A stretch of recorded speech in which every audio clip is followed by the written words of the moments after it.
Welcome to Just Minding My Business Media, where you get information that you can use. I'm your host, Ida Crawford. Just a quick reminder, subscribe to Just Minding My Business on YouTube and wherever you get your podcasts. So grab your notebook and a pen and get ready for information that you can use. Emille Bryant is consultant and the founder and president of IKIGAI. Did I get that right? Go IKIGAI LLC is the name of the company, but you said it right, IKIGAI. Oh, okay. Good, because I was looking at that earlier. And I'm like, let me make sure I get this right. For sure. Okay. Which is focused on personal and business consulting for small and growing businesses. His number one tool is helping discover, uncover, and recover Ikigai, the reason for an individual to wake up each day, or in business, the reason why an entrepreneur started the business. He focuses on nurturing disruptors, creative and original thinkers, key decision makers, and ambitious entrepreneurs because they're most likely to disturb status quo in the best possible way. Wow. Welcome, email. Oh my Thank God. you, Ida. It's a pleasure to be with you today. It's a pleasure to be with you as well. So, give us a little background on your journey. So let me tell you, I'm the opposite of what you would expect someone who's a disruptor to be. I was the good kid. Um, I followed all the rules. My brother, he was the one who got in trouble all the time. So I have an older brother, and I learned from him if I don't get in trouble, my life is easier. So I took the easy way out and just watched him and said, don't do that. Um, Growing up, I was incredibly curious, though. That was how I ended up. I loved airplanes and I loved everything about airplanes. I grew up in Seattle, Washington, and Portland, Oregon, near Boeing and around airplanes just as a norm.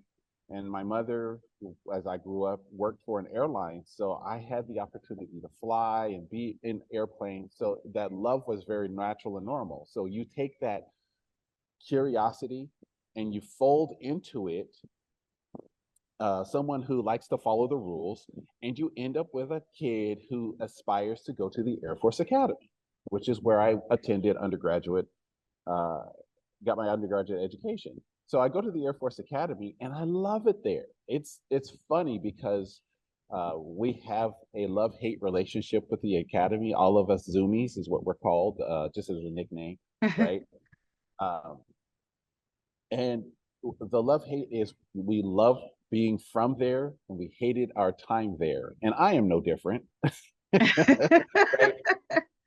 The Air Force Academy is a military academy, and all the movies are relatively accurate. I went through all of the hard discipline and the marching and the inspections and all of that stuff.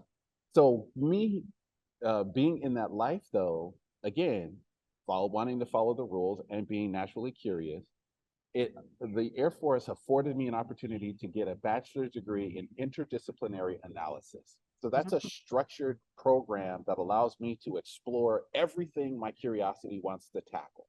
So I took classes in sub-Saharan African history. I took classes in public speaking and creative writing and music appreciation, jazz, as well as hard science and engineering classes. So I have a Bachelor of Science in Interdisciplinary Analysis. So I'm an engineer who thinks like a radical creative. I like that. I like that. That's It very was interesting. it was a joy. So after I graduated from the academy, again, loving that I'm from there, but not necessarily loving the time I spent there because it was such a hard life. I went to the Air Force Academy Preparatory School. Shout out to the Huskies. And as a preppy, you end up spending 5 years getting your 4-year degree because of that prep school year. But Mhm. the joy was it gave me a year to transition to adulthood without quite the hard discipline of the academy itself, but without the lack of structure a lot of us feel when we leave high school. So it was the perfect year for me. which Mhm. allowed me to transition into adulthood after graduation when I got on active duty and graduated with a class of 93, proud to be 93. Um, I was able to integrate into the active duty, and I stayed on active duty my entire career. So I spent 20 years on active duty, retired Ah. in 2012, and worked for corporate America. And all the time I was in the Air Force, I was an aircraft maintenance officer, I was a logistician, I was a leader. So let's take that kid who was a rule follower, who was naturally curious, and who was shaped and had his leadership training at the Air Force Academy, and you bring him into the active duty Air Force, and now he gets to play with a canvas the Air Force gave him, right? And I learned that when you know the rules well, you know how to break the rules well. And Ye- that was the key, is learning how to be safe, how to be smart, but also how to be effective, how to make sure things got done, and how to listen to my people who had great ideas. So Yeah. the hallmark of my leadership was getting people to come to me with their what they thought were radical ideas. And I Mhm. had a saying, Ida, it was fun. It was joyful for me to lead them because they're smarter than I am. So never let any leader tell you they're the smartest person in the room. They're probably not a good leader. Right. In my opinion, the best way to lead is to assume your people are highly trained, highly skilled, highly experienced, and highly motivated. And until they demonstrate they are not those four things, I assume it's so. And yes, I know assumptions have warnings and all that, but what happened was their creativity, their innovation, their original thinking went through the roof. And Mhm. I'm here going, how do we make sure that it stays within the boundaries of good order and discipline, safety, but gets the mission done as well as possible? Ida, the Air Force selected me to command units in the United States, overseas in Japan, in Portugal, and it allowed me to serve during contingency operations in Southwest Asia as a commander. So I've got this breadth of leadership experience, and the common thread to all of my leadership experience was every team I ever led was highly innovative, highly creative, high original Mhm. thinking, and highly productive. They got the mission done. And for me, the combination of that was it became something that people relied on. They were like, if you're gonna figure it out, give it to at the time Major Bryant or Lieutenant Colonel Bryant, and he'll figure it out, and he'll do it in ways that we've never seen before. Mhm. So I have this outstanding leadership capacity. I have this outstanding leadership skill. I have this track record of success in the Air Force. And I've come into the corporate world, and it's like they pump the brakes with both feet. I can imagine. I had no idea what corporate America was like. Of course, I'd read about it, but when I transitioned in 2012 from the Air Force, and ended up in corporate America in 2013. Yeah, it was 2013 was my first corporate America gig. I was working for a Fortune 500 consulting firm, and the government was my client. And I saw how people were struggling with leadership, how people wanted good, solid, fundamental leadership, like being regarded as a professional, being Mhm. treated as an individual, being, as someone who was capable of coming to work on time and leaving on time, and if necessary, taking time off because they had a personal life, and giving people the leeway to get things done as they saw fit in ways that they could expand and create and innovate in their way. And Mhm. because I did that kind of leadership when I was in the corporate America, I began to understand that people were starving. They were hungry for this. Yes. I didn't know this. I had read all these management books, all of my career written by people from Harvard and from IBM and from AT&T and GE. And so I'm thinking that this is a norm because I'm reading these books that are written Mhm. by people who say this is the standard we should be operating under. And yet it was It not. was not, right.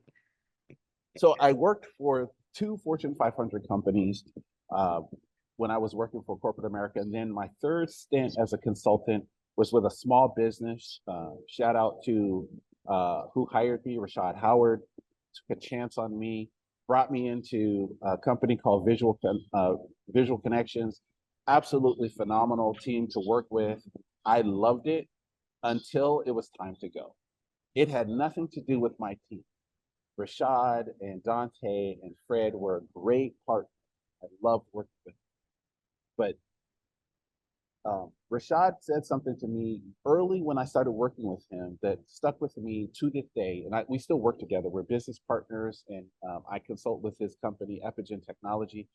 Fascinating company that's doing AI work. And I love the fact that they're still on the leading edge of tomorrow. They're redefining what's possible. And I love that about them. So I give them shouts out all the time, anytime I do a podcast. But also because when we worked together, he said to me early, I want this to be an incubator for you. I want you to go off and do what it is your heart sings for you to do. So let this be a place where you can grow, where you can flourish, and when it's time, from which you can launch. And that's what I did.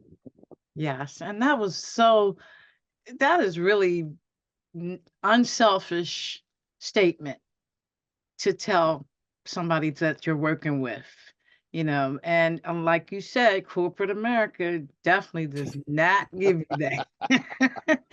I learned that I had great bosses and great teams and people who wanted to do well, but the environment stifles creativity. Yes, it does. Right? And it favors control. And so here I come, this radical thinker who, and I know it's funny because people are like, how did you go from following the rules to radical thinker? And the transition was in the Air Force, right? People say, well, aren't you rule bound and rigid? And the answer is yes and no. In the Air Force, I supported aircraft operations. And at the time, I also was an instructor of professional military education for 3 years at the Air Force's premier school of leadership school called Squadron Officers.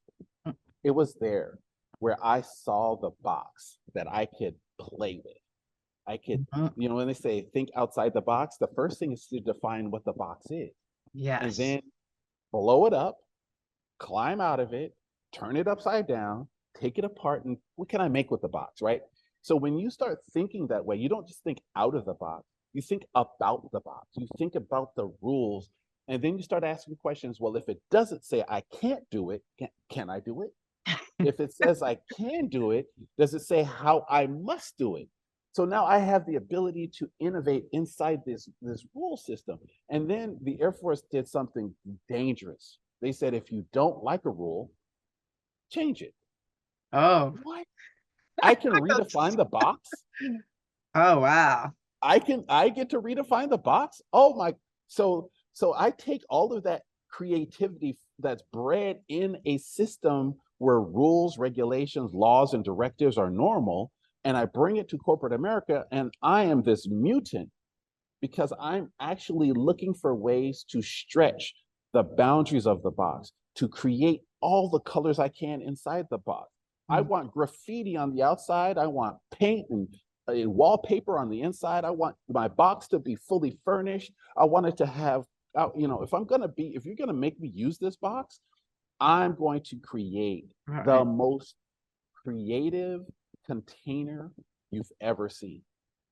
And when I launched into my career as an entrepreneur in 2016, it was November of 2016, right after Thanksgiving, I told Rashad, I'm taking you up on the offer. I'm sorry. I know I've got things pending, but I can't work with you anymore. And he said, I'm angry because there are things that you haven't completed that I wish you would. And I'm proud because I know you're not obligated to finish them. Go do this thing you do. And that's why we're still business partners today, because he knew if I had made a decision as heavy as that was, as well as hard as I think about things, he was like, I can't stop him, so I'm going to support him.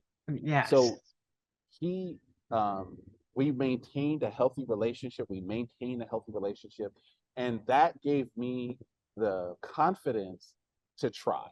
And Ida, can I tell you the truth? I'm not going to sugarcoat it. I was a terrible entrepreneur. I think we all start off terrible. You know how they say crawl, walk, run?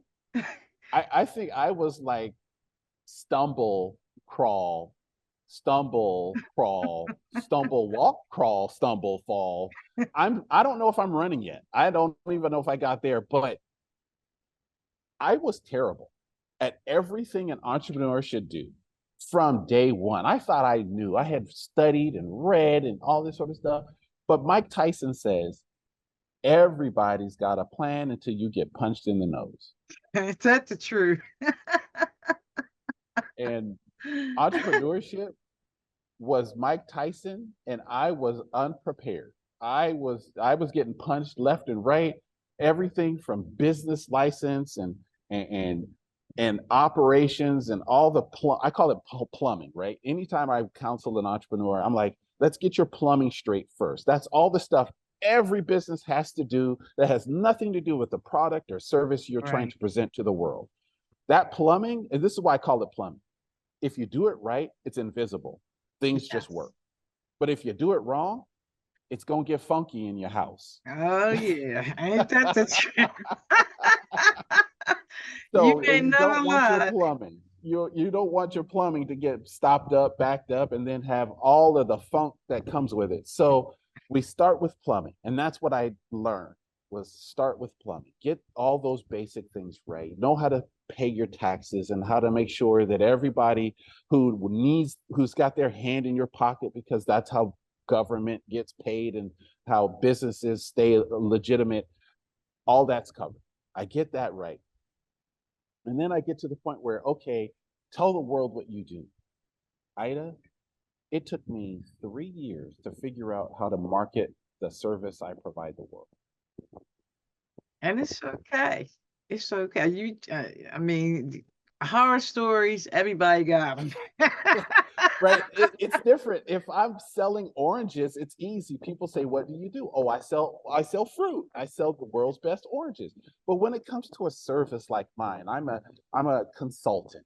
It's very esoteric and abstract and gooey, and it's not easy to define.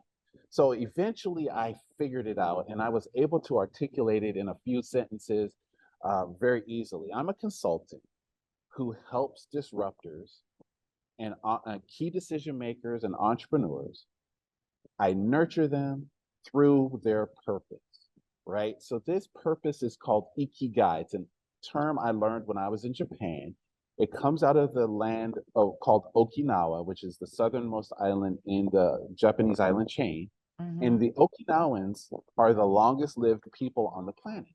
They're in what's called the blue zone, right? They eat a beautiful diet, very healthy. But the reason why they live so long is because they have a reason to wake up every day. They have an ikigai. Okay.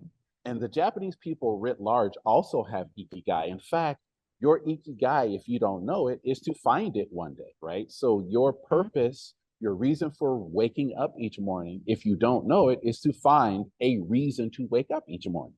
So Yes. this is a beautiful part of their culture. It's very much ingrained in every part of their society, and it's a rite of passage. People don't necessarily say that because it's so deeply enmeshed in the culture, but Yes. believe it, when I saw it, it was beautiful. So I adopted that when I came back from the United States, especially when in reflection and when I wrote my first book, Start with a Sparkle, which was published, the second edition was published in 2022 along with a workbook.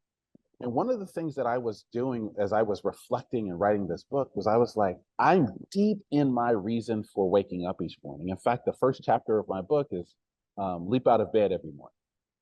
Mm. And the reason why I leap out of bed, why I don't need an alarm clock the way most people need an alarm clock, I still use an alarm clock, but I don't use it to wake me up per se. It is to remind me of a time, right? So Mhm. I meditate in the morning and my Yes. alarm clock goes off, and I'm just, okay, and now it's time to end the meditation or transition to the next part of the waking day. Mm. The point of me being at this space, though, is because as a consultant, I can connect an individual or a business to the reason why they exist. And that connection affords them incredible creativity, incredible Yes. energy, incredible opportunity, because now they don't have to wonder why they're doing what they're doing, which when you focus on the plumbing, you lose that. Mm-hmm. I lost that, right? Because it's so detailed. You have to do so many things just to make your business work each day. And I want people to fall back in love with the reason why they started the business, the reason why they exist, the reason why they wake up each morning. Because when they fall in love, your energy goes through the roof. Your Yes. creativity is off the charts. You start seeing connections, and your brain operates in a different frequency when you Yes. are connected to what you love to do as the reason why you wake up every morning. So Absolutely. this has been for me the purpose of being a consultant. I've traveled the country. I've helped dozens of business owners. I'm not McDonald's. I'm not trying to be billions and billions served. I'm a boutique, unique, high touch consultant. I spend time with you. I take time with you. If you engage me in a one-on-one uh, relationship as someone who wants my consulting, the very first thing I do is come to you and spend a day with you. Mm-hmm. Not many people will do that, but I do that because Absolutely. I want the connection, but B, I'm able to work with people in a much more holistic way when I see how they react to their body language and their Mm-hmm. words and the Yes. inflection in their voice and how they dress that day and how they answer the phone when their child calls. I want all of that as part of my ability to read and work with an individual. And if you Yes. follow me on LinkedIn, if you follow me on my social media, that's my primary social media outlet is LinkedIn. But if you follow me, you'll see that the way that I interact, even with people on LinkedIn, even with people in social media, it's very much about the person that I'm working Yes. And it with. And for should me, be. that is the height of consulting, is becoming a trusted advisor and someone upon whom my client can rely. And my job is to empower them, to show them their Mm-hmm. superpower, to get them connected to the best part of who they are, Yeah. and then send them on their way. Absolutely. So if people want to work with you, how do they do so? So it's the best way to do that is to work with me through my website, myname.com, Emille Bryant, EMILLEBRYANT.com. Or you can go to my company website, go IKIGAI, GOIKIGAI.com, goikigai.com. Anyone who wants to, especially if you're listening, if you want to set up time with me, you can do so from my website. Okay. Set up time with me. We'll talk for a half hour, and that is completely complimentary. It is my way of giving back to the community. I've helped so many people from one phone call. It's a joy to listen and work with it. In fact, the reason why I'm on this podcast is because I met someone and we spent a lunch together in a working with a wonderful tech entrepreneur.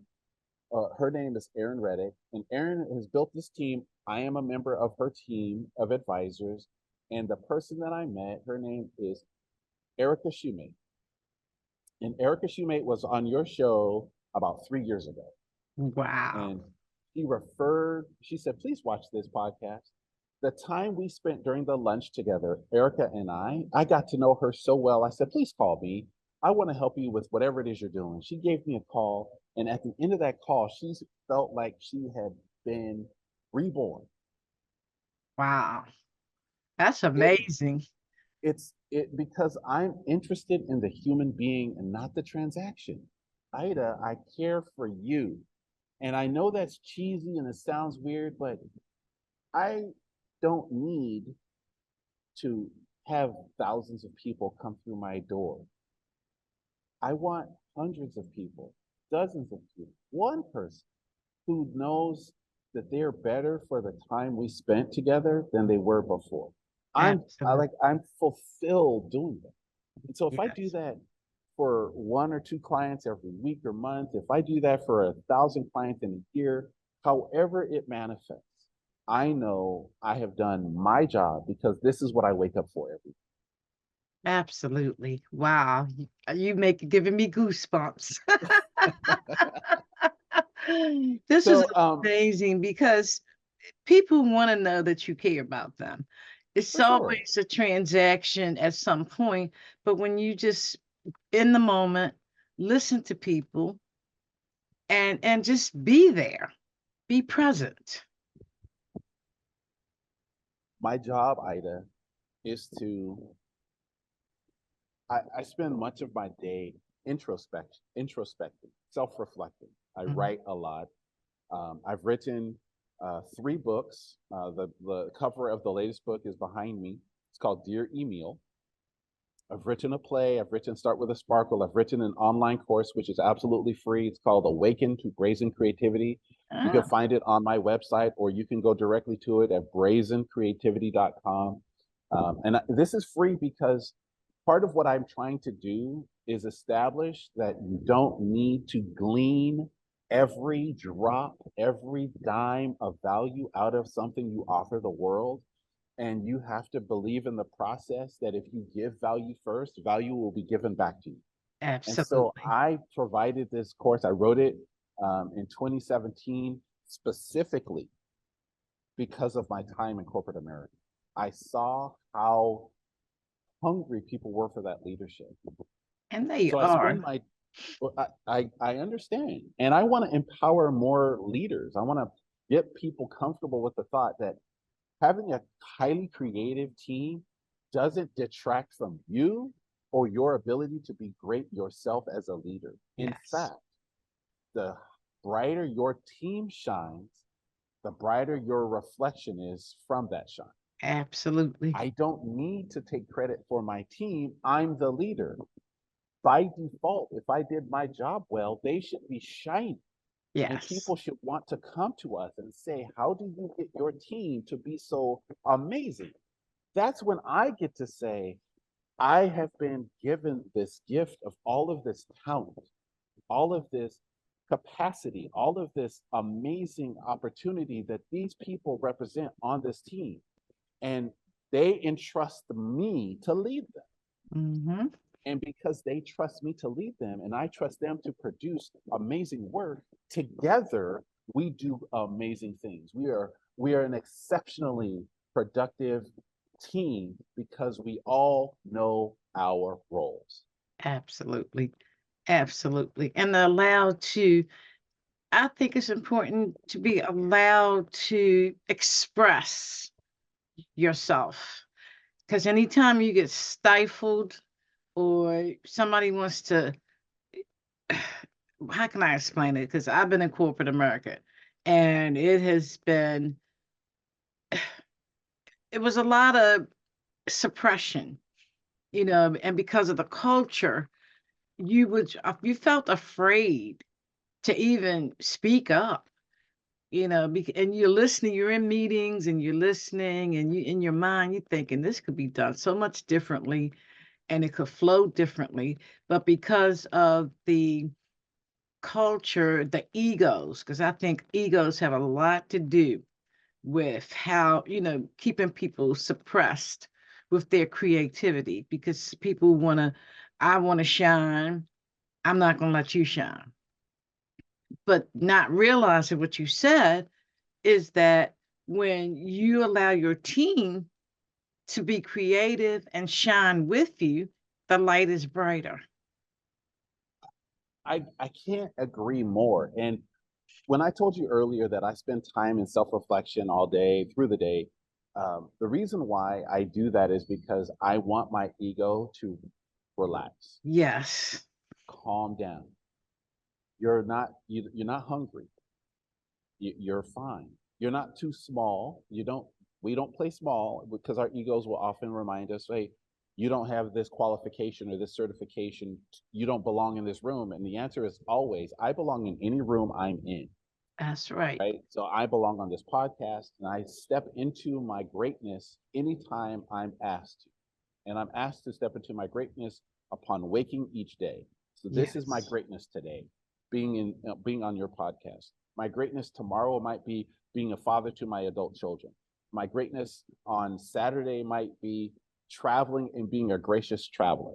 My greatness it depends on the situation I'm in, but I'm great in every situation I'm in because I have tamed my ego. I don't need to act outside of it and bigger than I am and tell the world that I'm really something I am not. And I don't need to act too small and be something I am not because the situation or the time does not shout at me to be great. No, I am always great, but great can be humble and great can be magnanimous, great can be exuberant, and great can be quiet. So Yes. greatness is situational and it's dependent on situation. A- When I wrote my book, my latest book, which I just released on May 6th of 2024, it's called Dear Emille. And this is another element of greatness for me. It is stepping into something that I didn't know was there. My director of business development, Mark Torado, Mark is a fantastic business partner. He has been a godsend. I started working with him in December of last year, and he has just become an integral part of my business success. And Mhm. the reason why is because he's taken off of me the burden of marketing. As exuberant as I am, as talkative as I am, I'm actually an introvert. I know that's weird, right? But this picture you see behind me is more me than what you experience. I'm quiet. I like to be thoughtful and spend time in reflection. And when I do public events, and I'm a public speaker as well, and I do seminars, and somebody's asked me to do a seminar in Toronto later this year, and I'm going to really enjoy that. But the, what Mark saw in me was something that I didn't see in myself. What he saw was, you have given such great advice to so many people that the world needs to see that in a forum that they can quickly access. I Mhm. said, great, no problem. What do you want me to do? And he's like, I need you to write a book where you answer letters and questions. I said, okay, sure. So he sits down with me for about, we worked together for the first 3 weeks or so around Thanksgiving of last year. And he did something for me that nobody has ever done but me for me. He said, tell me about your experience. Tell me who you are, which is what I normally ask others, right? So Mhm. I sit with Mark and I sort of download all this stuff. And he's like, this is amazing. And I didn't see this because I had lived it. And we often don't know how good we swim because we're fish in water. It's Right. just our normal day. We're just doing what we do, not realizing that to an outside observer, it could be the most spectacular work they've ever witnessed. Mhm. That's what Mark brought to me. He's like, this is amazing. So he curates all of my experiences into questions and answers, or questions that I can answer. And in the preface of the book, you'll see that the names and the locations are fictitious. That's by design. The questions are real. Those are real questions I'm answering, but I'm protecting the identity and location of the people I serve. So Mhm. he curates these questions in order to allow me to answer them openly and honestly, and I do. And the way that I answer them is a little bit different. I'm really a sensitive person, and I know this about me. And I'm very comfortable with my emotions. I'm okay. I have an emotional vocabulary. And because of that, I'm incredibly empathetic. I'm empathic for people. I care about the soul of the human being. So I Mhm. answer the questions from that perspective. How do we empower, uplift, and give space for an individual to shine at their best? So through these letters, the way that Mark curated them, so I credit him as the editor of the book because as Mark curates the questions, it allows me to touch my humanity and allow other people to touch theirs. So I Wow. wrote this book to be accessible. Uh, every book, and this is the first in the series, I'll be releasing these books about every 2 months or so. They're only $5. They're on Amazon. You can buy the paperback is $5. I'm trying to get away from the $4.99 and the little psychological tricks that people play to get you to think it's Yes. cheaper than no, it's $5. Okay, it's $5. 10 questions, 10 answers. The first in the series is called Dear Emille, And if you buy the Kindle, it's a little bit less. I think it's $3. I think I had to put a 99 on there. That's why it's like $2.99. Um, I tried to do a round number and they rejected it for some I reason. I don't know. know. Maybe it's but the point is that I will be producing this series as Mark continues to curate my experience. He loves the fact that I've interacted with so many people. He knows how intimate I get with people, and what he wants to do that with that experience is share it broadly with the world in an accessible and easy to find way. So that's what I'm doing. That's what I have chosen to really participate in my own success with Mark as sort of my guide. And it's funny, I'm a consultant and I lead people to success through the process that Mark is using on me. Well, we all need somebody to help us along. You know, that thing is important. If you give help, you get help. It's Well, just the way it is. we are a community. And our promise to the people who read the book is that we're sincere in our desire to present the best possible advice in a way that doesn't trivialize them or their question. We want to give them a sense that their humanity is respected, it's appreciated. And we want people, because especially as we go toward a more artificially intelligent world, right? Yeah, yeah, AI is everywhere and yes, it's not going over.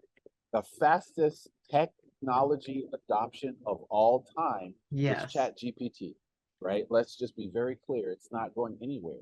So we can run and say, oh, I don't want to play with it.